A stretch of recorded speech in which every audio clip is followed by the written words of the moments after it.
Hello and welcome back, dear viewers, to the channel where we carefully unravel the unfolding dramas behind the gilded gates of the British monarchy. Today, we turn our attention to a major turning point within the House of Windsor, a painful yet inevitable reckoning that has forced King Charles III to make one of the most difficult and consequential decisions of his reign. Concerning his younger brother, Prince Andrew, we explore the undeniable truth that the Duke of York's long-standing entanglement with scandal has now reached a breaking point. The combined weight of public pressure and royal commentary has finally culminated in a decisive move, one that permanently reshapes Andrew's role within the royal family and cements his exclusion from its inner circle. This development is about far more than the loss of titles. It strikes at the heart of the monarchy's integrity and survival itself. Before we dive into the full story and the forces that compelled the sovereign's intervention, please take a moment to show your support. Like this video, subscribe if you haven't already, and tap the notification bell so you never miss our deep dive analyses of royal affairs. Your engagement helps us continue bringing these in-depth narratives to light.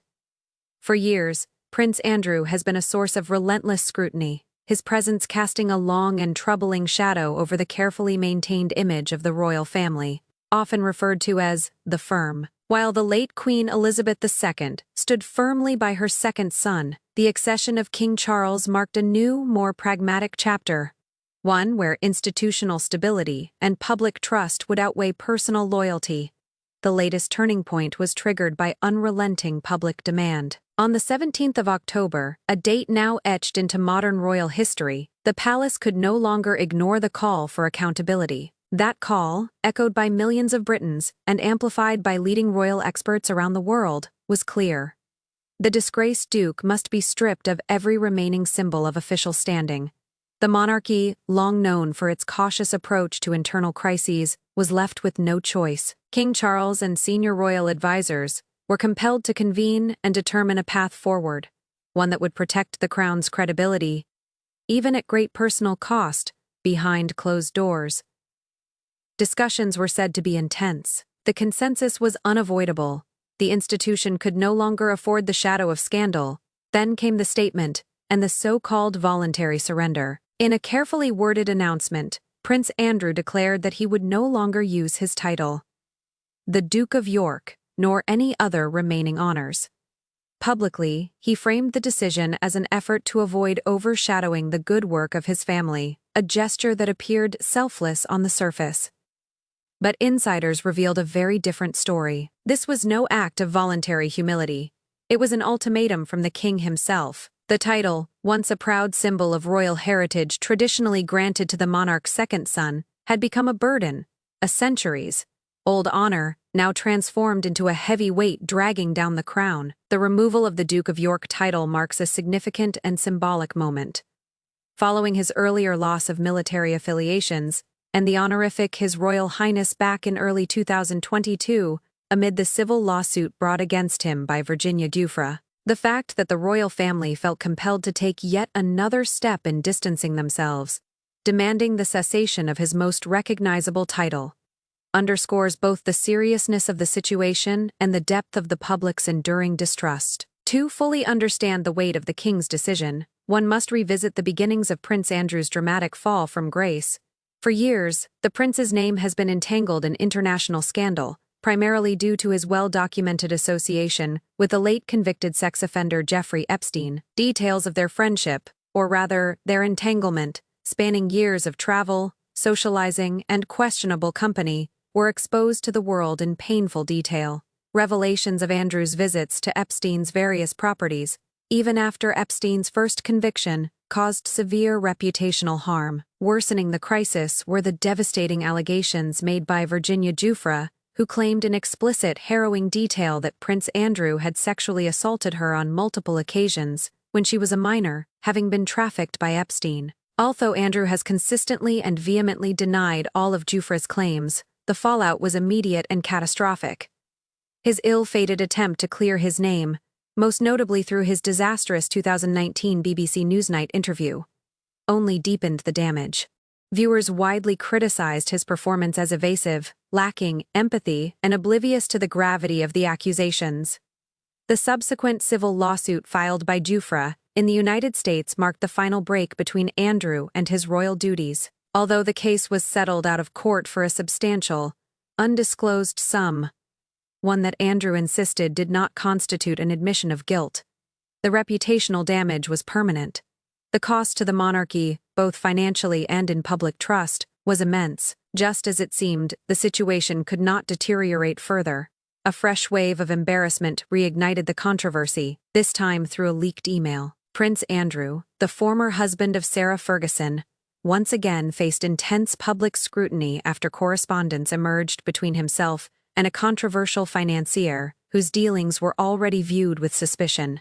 The contents of the email, leaked to the press, proved deeply damaging. Both the tone and implications were widely interpreted as reflecting poorly on King Charles and other senior royals. The correspondence suggested, either directly or indirectly, that Andrew continued to exploit his former royal connections, and perhaps even those of his immediate family, in ways that undermined the integrity of the crown. For King Charles, who has worked diligently for decades to present himself as a modern, transparent, and responsible monarch, this revelation was intolerable. His reign, centered on reform, accountability, and a leaner, controversy-free monarchy, could not afford to be tainted by his brother's ongoing misjudgments.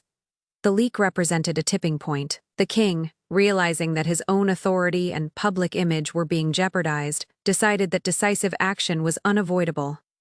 The time had come to sever the final threads of Andrew's lingering royal privilege, an act of both necessity and preservation. The pressure surrounding Prince Andrew was not only external, it had become deeply personal and institutional within the royal household, according to credible insider accounts, including a report by the Mirror.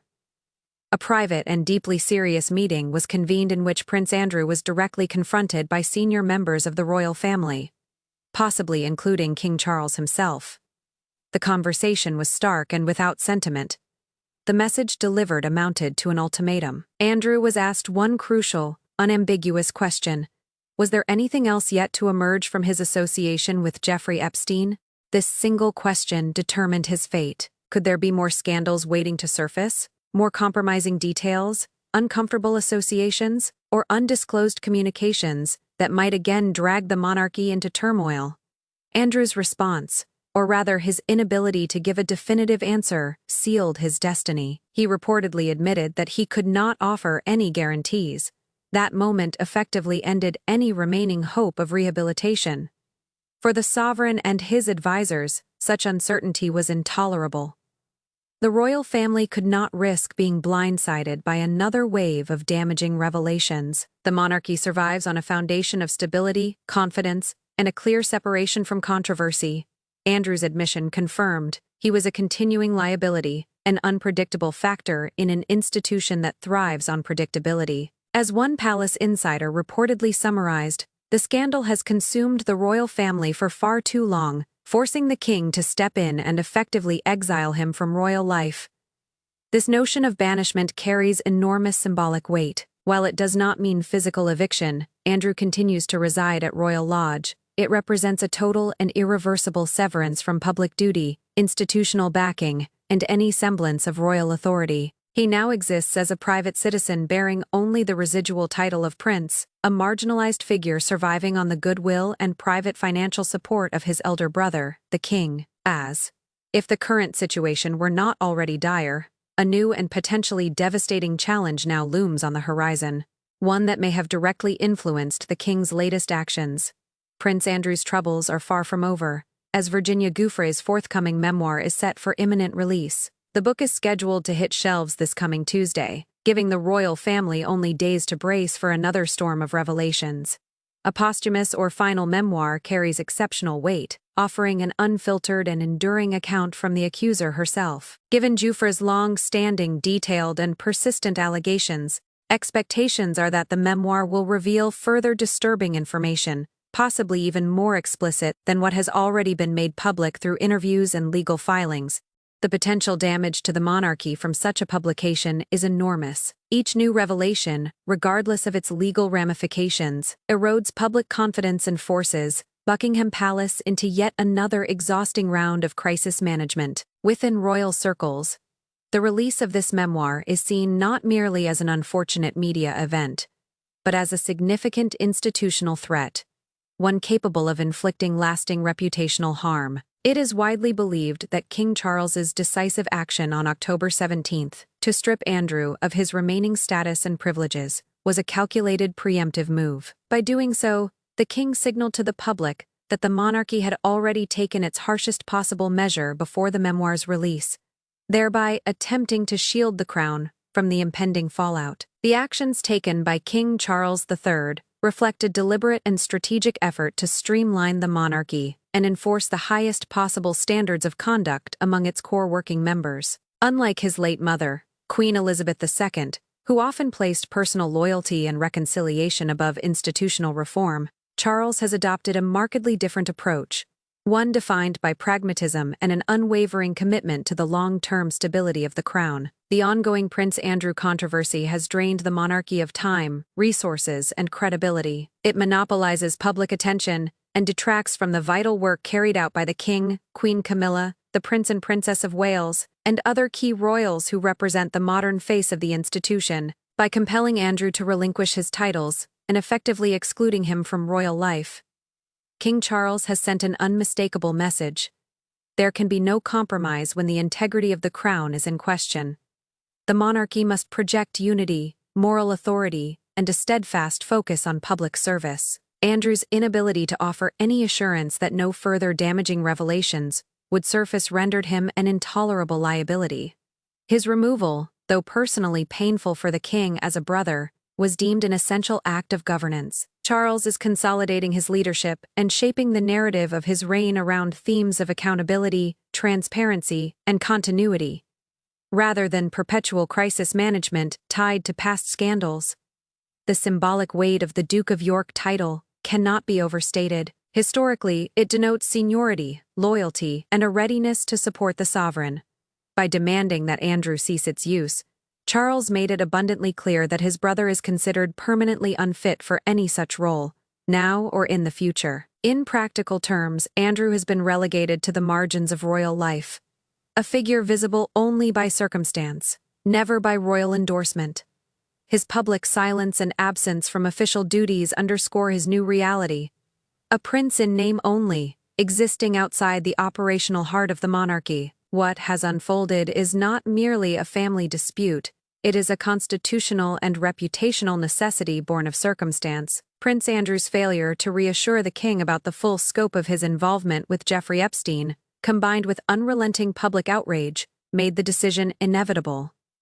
The deliberations of October 17th marked a turning point. That day, the senior royals acted decisively, finalizing Andrew's removal from his remaining titles and formal roles within the institution. This measure, though severe, was essential to protect the monarchy's credibility in the face of two immediate threats: the leaked email scandal and the impending release of Virginia Giuffre's memoir, expected this Tuesday. These twin crises underscored the urgency of the king's intervention and validated his resolve to act preemptively, rather than reactively in doing so. Charles drew a firm line, placing the preservation of the crown's reputation above the comfort or dignity of his sibling. This episode invites reflection on the evolving standards expected of modern royalty.